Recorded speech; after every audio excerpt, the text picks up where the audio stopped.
CBS's Moonlight returns this Friday at 9, and as promised, I took your questions to Alex O'Loughlin himself. What is ahead for Macbeth? Whatever happened to Mick's hypnotic power? Here are his answers to those mysteries and more.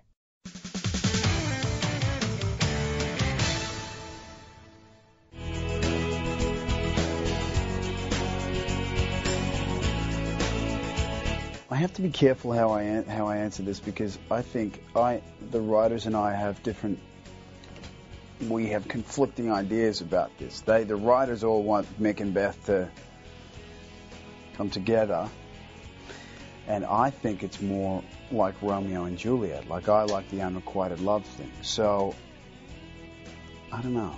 I'm going to be surprised by that myself.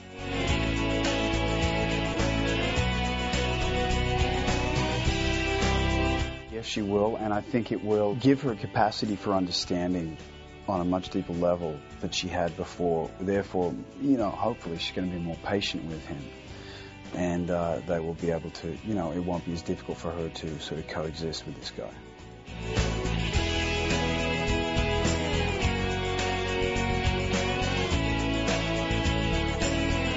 Because he loves her, and she was a big love for him. You got to remember, she's the one he asked to be his wife, despite how we feel about it, despite how the fans feel about it. That's the way it is. And despite the damage that she's done as well, he still has a big love for that woman. The love he has for Beth is a very different love, and it's a love that could outgrow the love he has for Coraline, or had for Coraline. And why did Coraline choose Beth? Well, we're not 100% sure about that yet. We haven't answered that yet, but part of it may be because of the rare blood type, because of the attraction.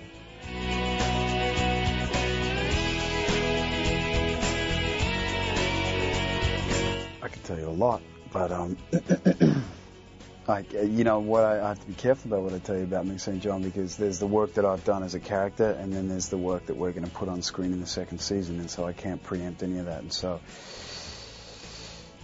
he was extremely passionate about music. He was going to be a career musician.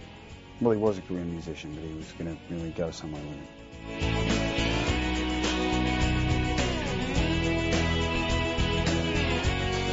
Yeah, it was one of those things that I think, I don't know whose decision it was. It was probably Joel Silver's, because he's the boss of us all, and we call him Daddy, and he pays our checks.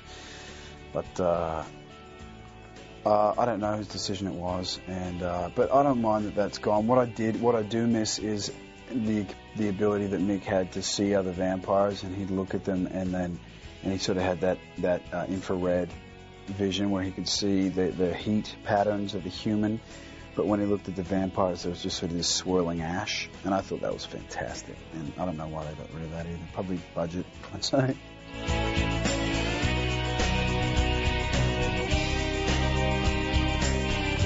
It's an honor to participate in anything on a philanthropic level, but something like the American Red Cross, which I'm now a spokesperson for, is it's a big deal, and it's really great too. That the fans have, it's fan instigated, and these guys came to me and said, would you be a part of this? And of course I'd be a part of it. It's thrilling, it's wonderful. And so I'm very excited, and I'm very proud of the fans as well. Like, it's just something, you get fans and it's great, and I really love the support, but that makes me just go, that's awesome.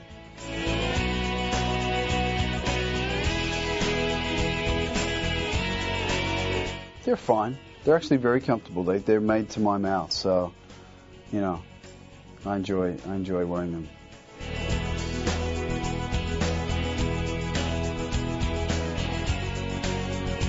Not applicable. He's not an Australian. He grew up on the streets of LA.